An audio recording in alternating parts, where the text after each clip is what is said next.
It didn't begin with a warning. No transmission, no mothership hanging in the sky, no shimmering lights or majestic descent. It began with something far simpler. A blink, that's all. A blink of light in the upper atmosphere, like a dying star gasping out its last flare.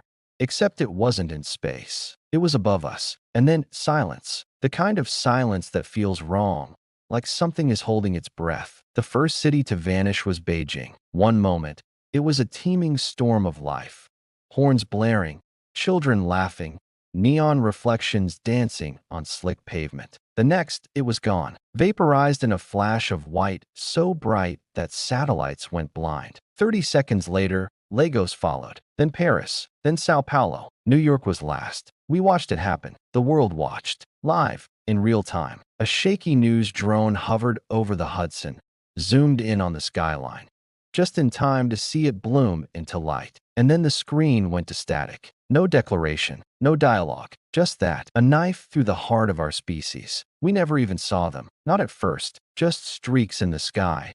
As if the universe itself had been torn open. We would learn later that those streaks weren't missiles. They were machines, not ships, not fighters, not even drones in the way we understand them. They were living algorithms sculpted in metal and pressure and anti-light, designed for one purpose: to erase. No monuments, no survivors, no explanations, just gone. Panic didn't spread. It erupted. Governments scrambled. Militaries mobilized. But it was like trying to swat flies at the base of a nuclear explosion. Our missiles couldn't lock. Our radars glitched. Our drones screamed nonsense into servers before being turned to slag. World leaders held emergency press conferences, but even they looked lost, like actors waking up on the wrong stage. By hour 6, 300 million people were missing. Not dead, missing. There were no bodies. Just the marks left behind. Shadows burned into asphalt.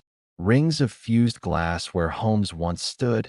And shoes. Always the shoes. As if people had just vanished mid-stride. In the chaos, a name emerged.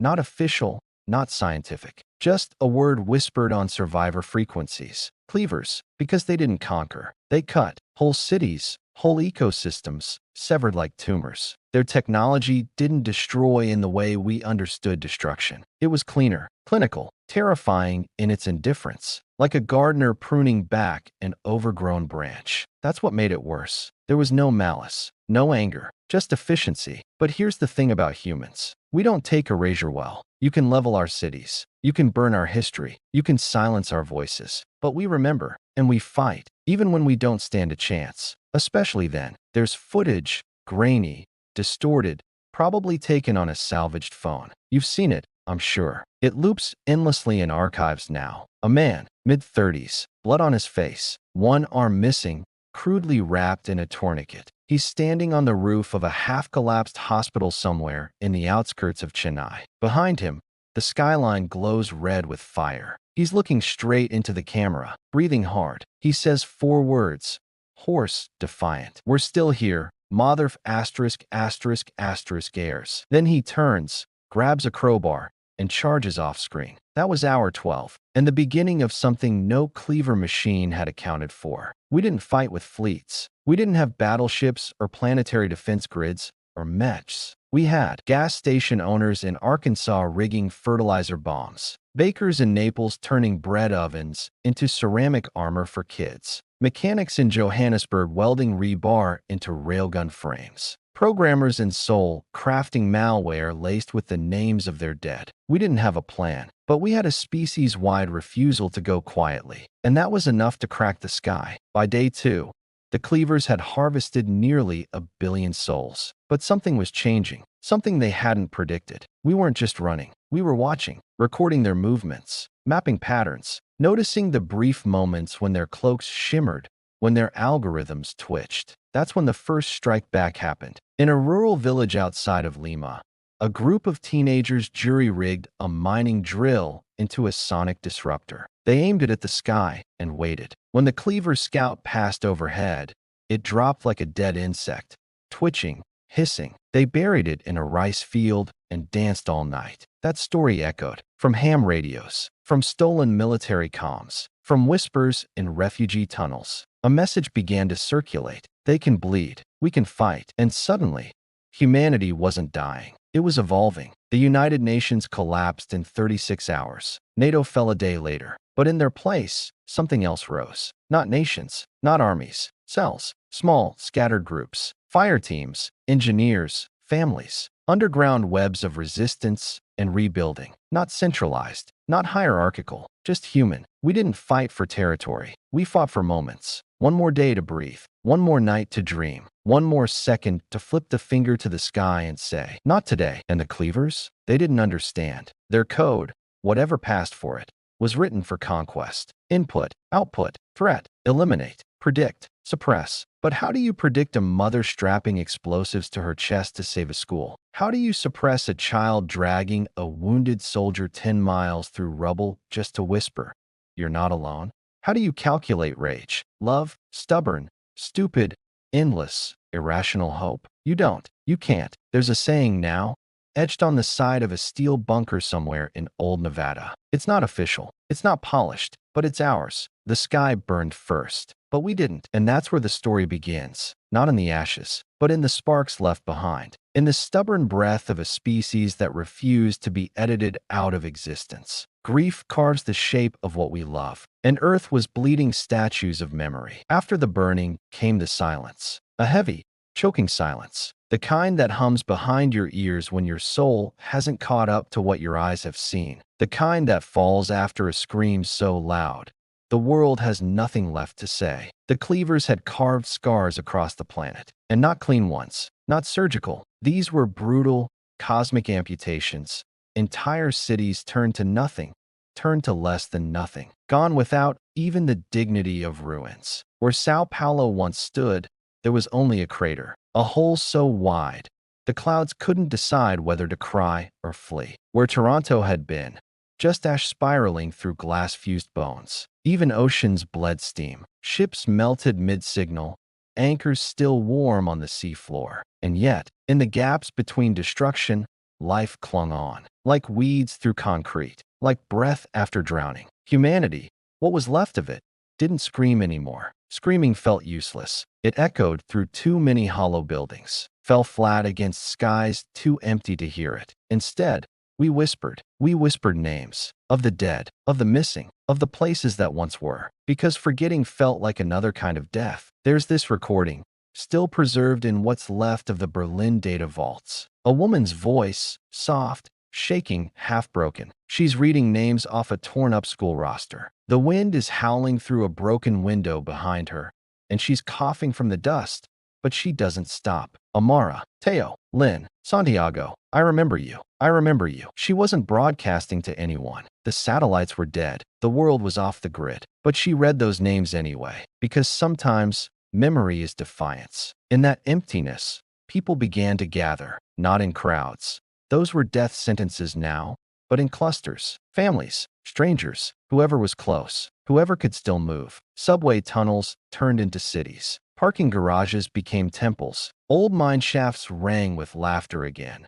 Not because there was anything to laugh at, but because humans will laugh even at the edge of the world. That's where the first sparks of resistance were born, not in military bases, not from politicians, but in the hands of those who had nothing left. In the ruins of Johannesburg, a welder named Mosi built a stove from scrap metal that doubled as a power cell. His neighbors brought wire, broken radios, gutted drones. Together, they built a battery strong enough to light 20 flood lamps. In the dark, they played music, old songs, forgotten beats. Children danced barefoot in ash. And for the first time since the sky fell, the ground felt like home again. Meanwhile, under a collapsed highway in Berlin, a 19-year-old chemistry student named Ida found herself cradling a dying man.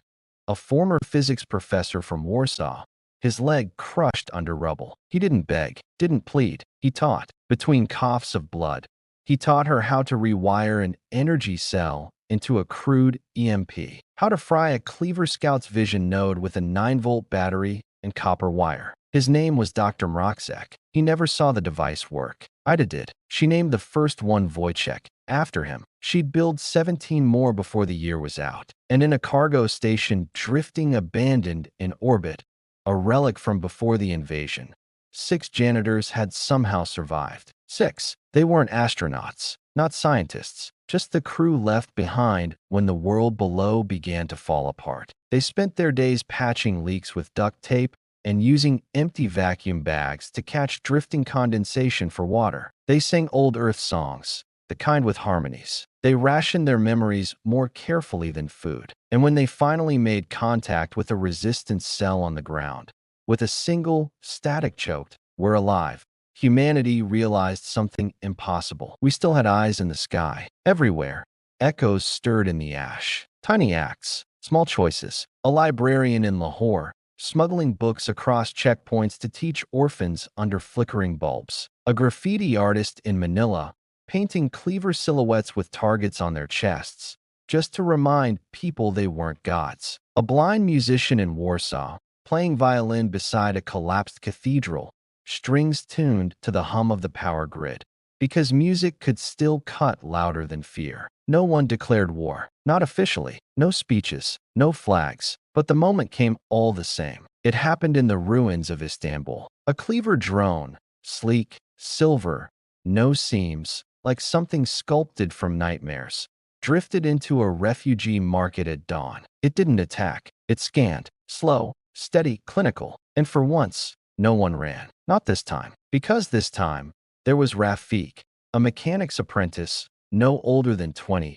shaking like a leaf but standing tall, holding a magnetized spear made from repurposed car batteries and a steel rod he'd pulled from a collapsed tram line. He jabbed the drone straight through the neck joint. Sparks, screeching, a burst of light. The drone collapsed, twitching, hissing. The market erupted, not in terror, not in chaos, but in cheers. Someone grabbed the wreck and hoisted it up like a trophy. Someone else painted a red crescent on its side, with the words, "Not untouchable." That image went viral in the old net resistance circles, became a sigil, a symbol. It was printed on the side of ration crates, burned into metal plates worn over hearts, tattooed on arms and necks. It meant they can fall. Of course, the cleavers adapted. They always did. The moment they sensed disruption in their harvest patterns, they sent more, heavier, smarter, units that floated like silence and struck like math. But by then, it was too late. They weren't fighting prey anymore. They were fighting memory. They were fighting rage. They were fighting the species that taught wolves how to hunt,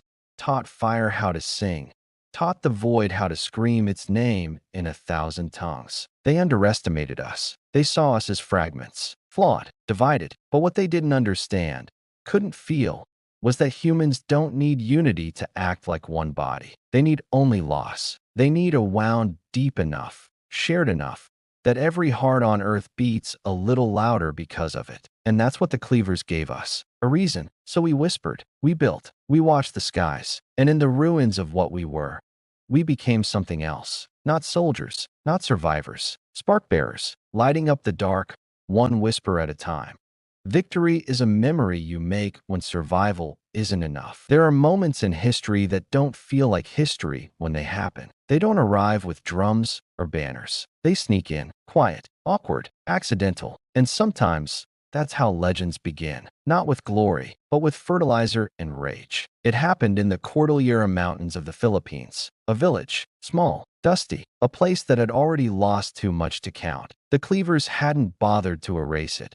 Not yet. It was too small, too scattered, just rice fields and stubborn people. But that's the thing about stubborn people. They don't wait to be counted. A cleaver scout came gliding down the valley one gray morning. Slow, cruising just above the treetops. Silent, smooth, terrifyingly elegant. It moved like it didn't know fear. Because it didn't. Why would it? Nothing had ever heard it before. Until that morning. The villagers had been watching. For days, learning the scout's route, timing its passes. They noticed a pause, right above the main irrigation trench. Always at 6:03 a.m. So they got to work. Not with missiles, not with labs, with tools. A busted irrigation drone, a rusted pickup truck, a fertilizer tank, C4 stolen from a half-collapsed military depot 2 valleys over. A mechanic's daughter with hands that never shook. They didn't call it a plan. They called it a prayer with teeth. The sun wasn't even fully up when the drone launched. It buzzed low, clumsy, shaking like hell. The villagers had never built a weapon before. They weren't soldiers, just survivors with calloused hands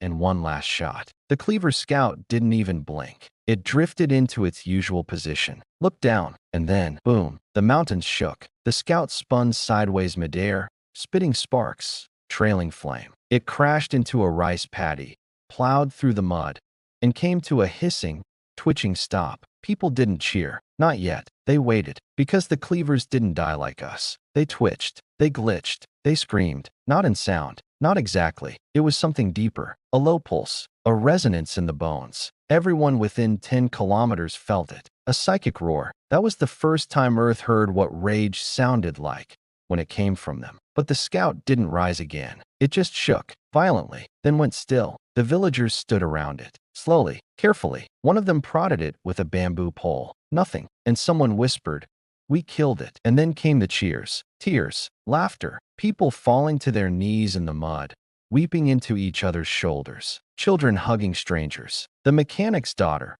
her name was Maya, stood stone still, staring at the wreck, and said quietly, "Now they know we're not afraid." That video went everywhere. No satellites, no proper internet. But that didn't matter. The footage leaked through resistance channels, bounced off pirate signals, found its way to old terminals and bunkers, into refugee shelters, into pockets of humanity where hope had grown cold. The clip was barely 30 seconds long, but it broke something wide open, because for the first time in this war, we had a body, something alien and dead. Up until then, the Cleavers had been myths wrapped in terror, invincible, immaculate. They didn't fall, they didn't bleed, but that Scout, the way it cracked, sparked, collapsed into itself, it looked mortal. And that changed everything. They say it was within 20 minutes of that footage going viral that the retaliation came. 3 more Cleaver Scouts descended on the valley. No warning, no speeches, just precision,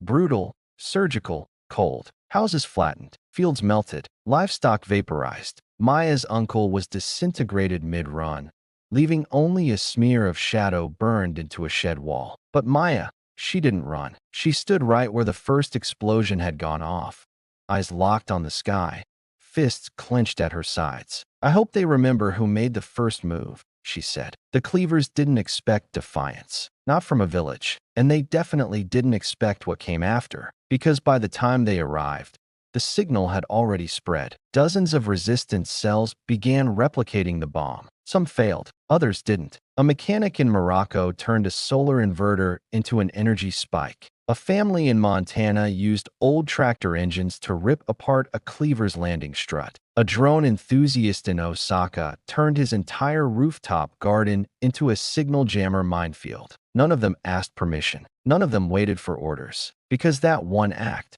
that one dead Cleaver, told the world something it desperately needed to believe. They can be killed. We called it the first blood, not because it was planned, not because it was clean, but because it was ours. The war wasn't just about running anymore. It was about resisting, not for victory, but for memory, for a moment in the future, maybe years or centuries later, when someone would stand on a healed Earth and say, "We were here. We mattered. We fought back." And the Cleavers? They noticed. Their patterns shifted. Scouts became rarer. Heavier war forms took their place. Sleeker, meaner, quieter. The kind that listened more before they struck. But that didn't matter, because the illusion was broken. They weren't untouchable anymore. And Maya? She didn't die that day. She became the face of the spark. Not a celebrity, not a general. Just a girl who built a bomb with grease on her hands and fire in her veins. She disappeared into the forests with a team of resistance fighters shortly after the second attack. No one knows where she is now, but sometimes, in half-ruined cities and smuggler tunnels, people say they've seen her. A girl with a scar on her neck and eyes like coals, building new machines in the dark. They call her the Spark Bearer, not because she lit the fire, but because she reminded us. Fire is contagious. This wasn't war. It was a crucible, and we weren't breaking. There's a sound that comes after the world falls apart. It's not screaming. It's not gunfire. It's the shuffle of boots on broken glass, the scratch of a pencil on ration paper, the quiet, steady hum of a generator in the dark. It's the sound of humans rebuilding, not because they've been ordered to, but because they don't know how to stay broken. In the wake of First Blood, something raw and wordless spread across the planet. The Cleavers had tried to slice our civilization out like a tumor. But what they didn't understand is we metastasize. We don't stay in one place. We don't wait to be told. We scatter. We reform. We remember. And in that remembering, a new kind of warfare was born. Not from generals, not from textbooks, from need. You wouldn't know their names.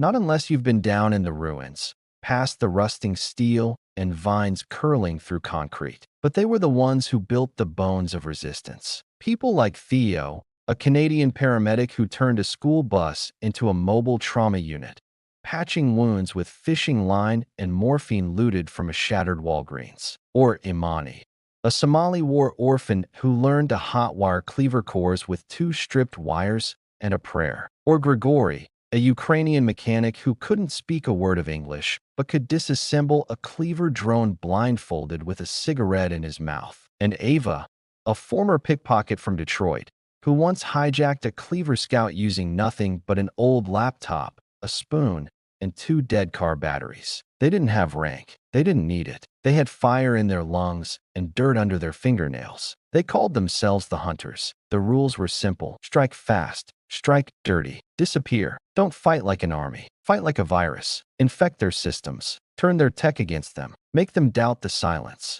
The first Hunter operation was in Sao Tome, a cleaver relay tower, pulsing with unreadable signals, looming over what used to be a seaside village. The air around it shimmered, like heat distortion, but colder, unnatural. Anything that got too close turned to powder. Birds fell from the sky mid-flight. But the Hunters didn't go in loud. They went in barefoot, face paint made from engine grease, armor stitched from old tires and Kevlar ripped out of museum displays. They crawled through drainage ditches, used mirrors to bounce sunlight into cleaver optics, slid a handmade EMP built from a microwave, a pacemaker, and a child's remote control car right into the tower's base. And when it went off, the tower didn't just fall. It screamed. That's when we learned the truth. Cleaver tech wasn't just machines. It was alive in a way. Programmed, yes, but more than that. Connected, high thought, quantum empathy, a net of pure logic. And every time one of their nodes died,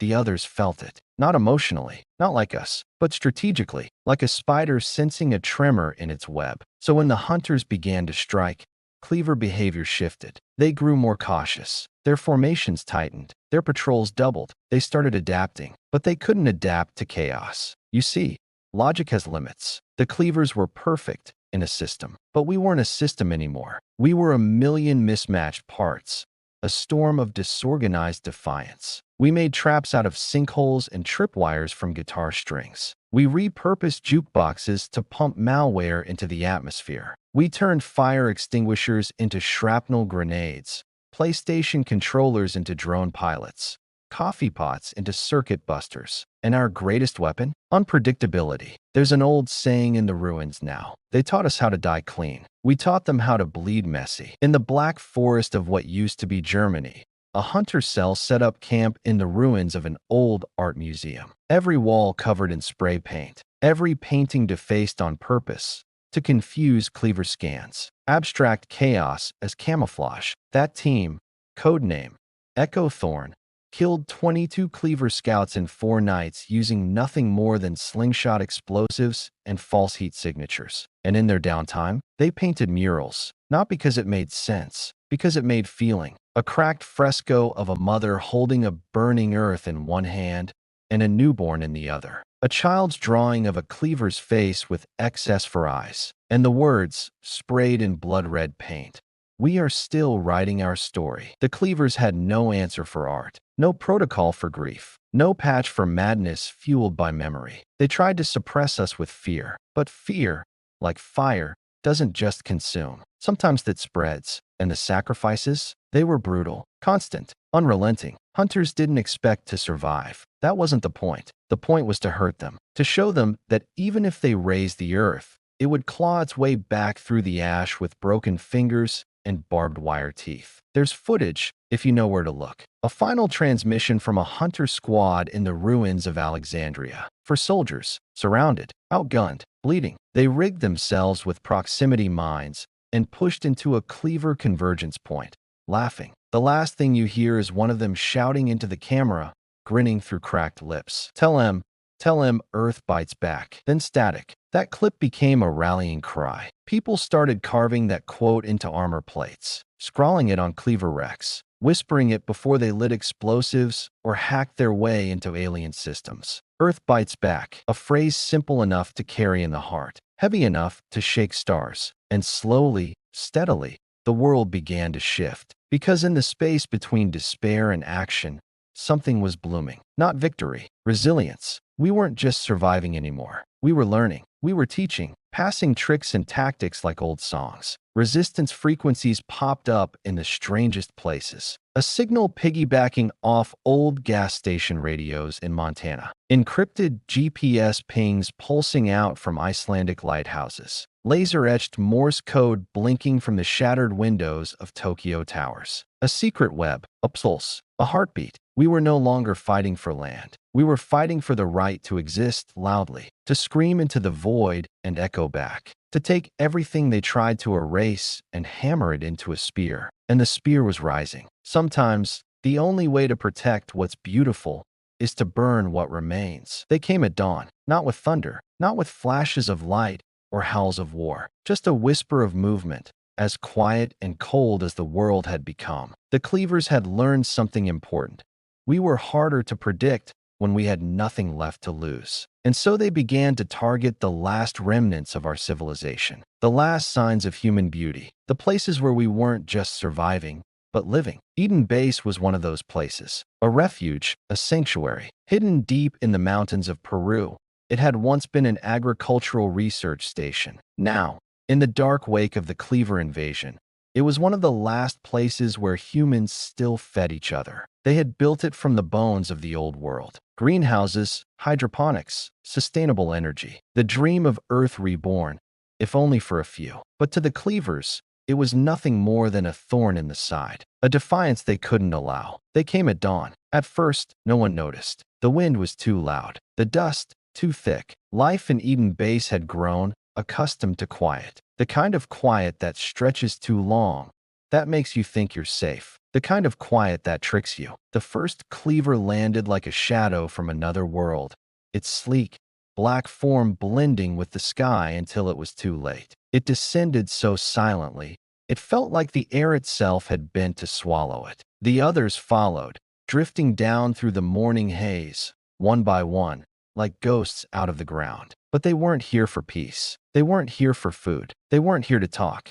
They were here to erase. There's a point when you know defeat is coming. When the first few seconds are so clean, so sharp, you don't even realize how much of yourself has been taken until it's too late. The alarm went off too late. The defenders were caught in the open, unprepared, unwarned, still half asleep from a long night shift. You can feel it when things go wrong, like something in the pit of your stomach. The electricity in the air, that spark of something that tells you the world has shifted and you're too far behind to keep up. The people in Eden Base felt that before the first Cleaver fired, and then they ran, not out of fear, but out of instinct. They ran toward the greenhouses, knowing that was where the food was stored, the fresh water, the medicine. They ran toward the one thing the Cleavers couldn't wipe from the earth so easily, the last threads of a dream. Razamir, the commander of Eden, didn't run. He stood at the center of the base, calculating the odds like a chess master whose pieces were already on the board. He knew they wouldn't win. Not today, not by force. But Raza knew one thing that the Cleavers hadn't figured out yet. He knew that humanity wasn't a thing you could just erase. It was a story, a living, breathing history that couldn't be written out. And Raza was going to write the next chapter himself. The Cleavers had started their bombardment by the time Raza gave the order. It wasn't a loud command. It was just a single word. Burn. A few hundred feet from the base, Raza had set up the last defensive perimeter. Old oil drums, scavenged machinery, and whatever scrap they could find in the wreckage. But he wasn't looking to stop the Cleavers, not with walls or weapons. He was setting the stage for something else. At his signal, the first explosive detonated. A wave of fire tore through the ground. A blanket of smoke and heat roared out, wrapping around the Cleaver force like a fist. The drones didn't know what to do. They weren't used to resistance that didn't make sense, to human chaos, to humans who didn't die just because you expected them to. Raza's voice crackled over the comms, distorted by static. We fight with what we have. The world burns, but we burn with it. Raz's plan was simple. He couldn't stop the cleavers from erasing Eden Base, but maybe he could make them pay for it. He'd set a trap using every last piece of the station's resources, designed to trigger a massive chain reaction. The greenhouses, the storage tanks, the solar arrays, the fuel lines, all linked together in a way that couldn't be undone. They were the last things the cleavers would ever see. When the second wave of explosions hit, the cleavers realized they'd made a mistake. The ground beneath their feet began to shift. Entire fields of crops became fields of fire.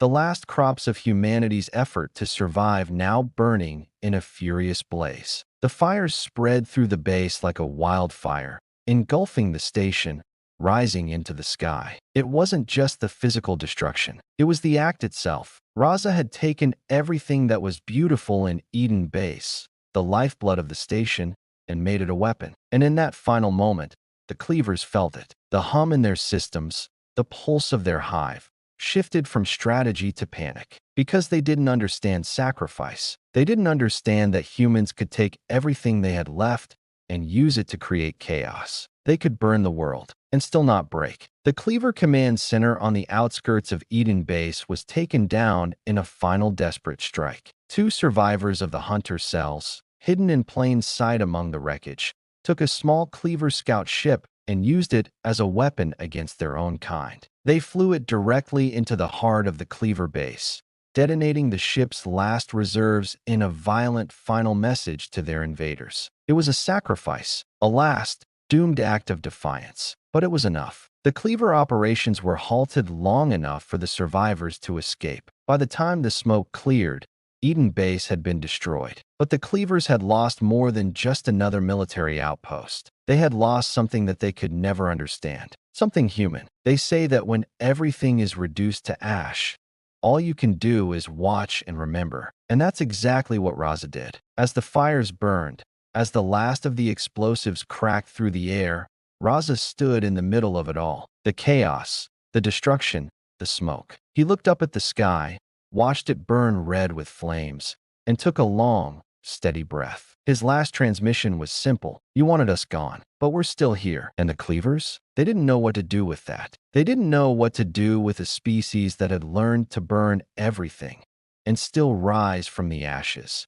In the darkness, we don't ask for salvation. We only ask for the strength to keep moving. The world was a map of scars now. Fires still burned in the cracks of cities. Rubble stood as monuments to a time we no longer recognized. And in the heart of all that destruction, we learned something essential. We didn't need the world we had. We just needed each other. There were no more governments to speak of, no more grand alliances, no more hope in the places where the rich used to sit. We were scavengers. We were artisans of survival, and we were a family. In the war-torn hills of Eastern Europe, a small group of survivors, people who had once been city dwellers, students, musicians, architects, now found themselves crawling through the underbrush, moving in shadows, speaking in whispers. They had nothing left but the clothes on their backs and the resolve that refused to die. These were not soldiers. They weren't trained to fight, but they fought anyway, because they had to. Lena was one of them, a former journalist who once covered politics and corruption with a sharp pen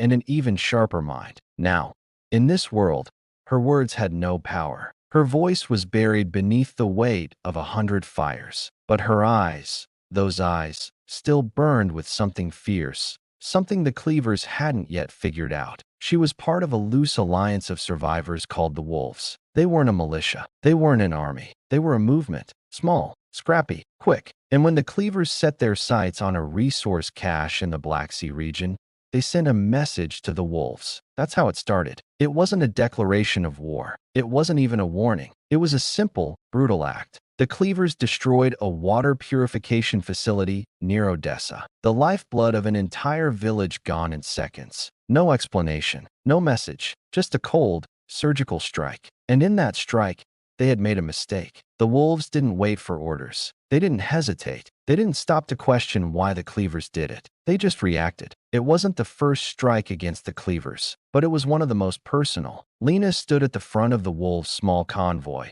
scanning the horizon as their vehicles bumped over uneven roads. She knew what they were headed into. They all did. The cleavers were ruthless, but they were also predictable. After years of fighting them, the wolves had learned how they operated. Their moves were algorithmic, systematic, but humans weren't like that. Not at all. That's what made them so dangerous. That's what made us so dangerous. The attack on the cleaver base wasn't pretty. It wasn't elegant. The wolves had no precision weaponry, no bombers, no drones. But what they did have was rage, and an unshakable desire to remind the cleavers what humanity was capable of. They didn't strike the cleaver base head-on. That would have been suicide. Instead, they infiltrated. They snuck in through the cracks, through the places the cleavers didn't think to look. Lena and her team infiltrated the base's supply lines, using the cover of a storm to mask their movements. They used old farming equipment rigged with explosives. They used anything they could get their hands on. And when the cleaver sentries first noticed them, it was already too late. There's something about the first shot fired in battle. The air changes. A silence that never existed is suddenly broken. The tension that had been building up, tightening like a coil, snaps. The first cleaver to fall wasn't a soldier. It was a scout drone. The wolves had learned that even cleaver machines could bleed, given the right tools and enough willpower. And once that first drone fell, something else happened. The cleavers hesitated. Their coordination faltered for just a fraction of a second, and that fraction was enough. The battle unfolded in flashes. The wolves weren't trained fighters. They were farmers, teachers, engineers, but they fought like they were built for it. They moved as if every step mattered. Every moment was life or death. Lena's heart pounded in her chest, but there was no fear. There was only focus. She crouched low behind an old concrete pillar, her hands steady as she set the last charge to blow the cleaver's supply depot. The explosion when it went off was massive. The entire base trembled as flames shot up into the sky. It was a victory, a small one, yes, but a victory nonetheless. The cleavers never saw it coming. And then came the retaliation. By the time the wolves pulled back into the hills, the cleavers had already begun their counterattack. They didn't retreat. They didn't hesitate. They came in full force. Lena and her group didn't have the resources to stay and fight. They were fast, but the cleavers were relentless. That's when the plan changed. The wolves didn't run. They didn't hide. They fought. But this time, it wasn't to win. It was to send a message. They made a stand in the heart of the forest, using the trees to block the cleavers' advanced sensors. They used the land to their advantage. They made the cleavers come to them. And when the cleaver soldiers charged forward, they found themselves in the middle of a trap. The wolves had nothing left but their determination. And that was more than enough. The battle wasn't long. It wasn't pretty, but it was a reminder to the cleavers. A reminder that no matter how hard they tried, they couldn't stamp us out. Not completely. Not yet. When it was over, Lena stood in the clearing, the ground littered with the remnants of the battle. Bodies, both human and cleaver, were strewn across the dirt. It was quiet now. The battle was done, but the war was far from over. And for the first time in months, Lena allowed herself a small, bittersweet smile. We didn't win today, but we made them bleed. And that means we're still here. That was the thought that kept her going. That was what kept the wolves moving. The cleavers thought we were just a passing storm. They thought we were just a whisper in the wind. But the wind was gathering strength. The storm was coming. And when it arrived, they would know who it was.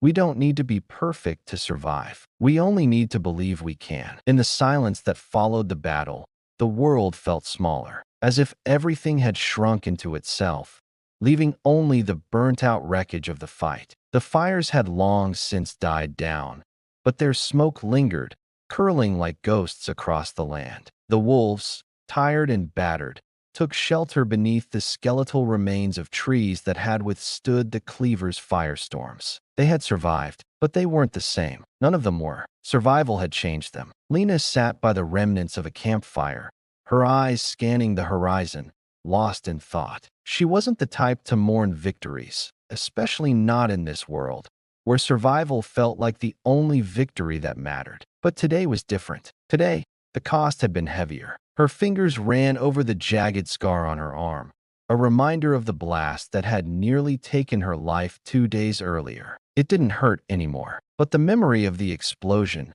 the deafening roar, the blinding light, still echoed in her mind. She wasn't sure what hurt more, the scars on her body, or the ones buried deep inside. The wolves had lost too much that day. Too many good people who had once stood beside her as if nothing could touch them. But now they were gone. The faces of those she had called friends, comrades, disappeared with every battle. It was the price of rebellion. But what was the cost of surrender? The answer came in a whisper. Lena. The voice was soft, a little broken. Lena turned to find Mikhail, one of the few remaining members of the wolves, standing a few feet away. His face was streaked with dirt, his eyes heavy with exhaustion. But there was something in the way he stood that made her pause. He wasn't just tired. He was haunted. What is it? Lena asked, her voice gentle but firm. We've got word, he said, swallowing. The cleavers are making their move. The real one this time. They're coming straight for us. Lena's heart skipped. Where? Everywhere.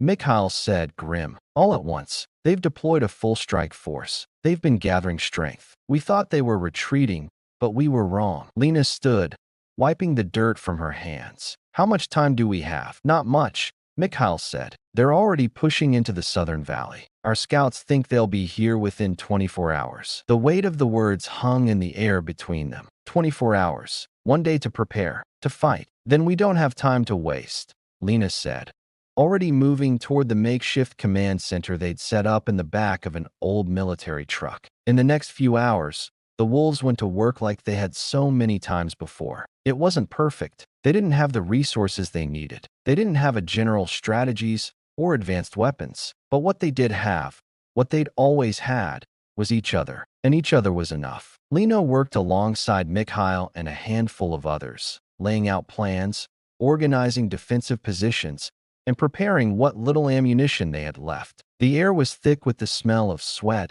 and smoke. The sound of voices was the only music in the camp, a strange harmony of urgency and determination. They couldn't afford to waste time on questions. They couldn't afford to wonder if they would survive this. They only had one thing: their will to keep fighting. That night, as the moon rose high over the mountains, the wolves huddled together in the darkness, waiting. The cold pressed in from all sides, but it wasn't the chill of the night that made the air so unbearable. It was the knowing that when the cleavers arrived, everything would change. The wolves were ready for a fight. But what did it mean to be ready for this? The cleavers had been relentless before, but this felt different. It felt like the end. Around the fire, the wolves gathered, their faces shadowed by the dancing flames. Lena stood at the front, her voice strong, but the weariness in her eyes betraying the weight of her words. We fight tomorrow, she said, her gaze sweeping over her companions. This could be the last battle we ever fight. We know that. We all know that. She paused,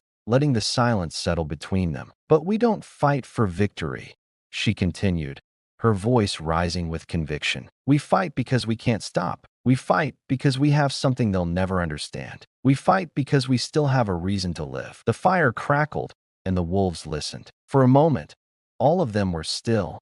No fear, no hesitation, just quiet strength. And in that stillness, Lena saw something in their eyes, a spark. The fire was still there. They weren't ready to give up. When the cleavers came, they came as an avalanche. They didn't give warnings. They didn't waste time with fancy tactics. They arrived in waves, their ships tearing through the sky like shadows on fire, descending on the valley with the fury of 1,000 storms. But the wolves were ready. Lena watched as the first cleaver forces hit the ground, their advanced armor glinting in the dim light. But the wolves were already moving, quiet, relentless, like hunters in the night. The first wave crashed into the traps the wolves had set. Hidden mines exploded, sending cleaver soldiers flying through the air. Their pristine lines shattered, scattering across the valley floor in confusion. The wolves attacked from the shadows, darting in and out like phantoms, hitting weak points with everything they had left. Lena fought like she had nothing to lose,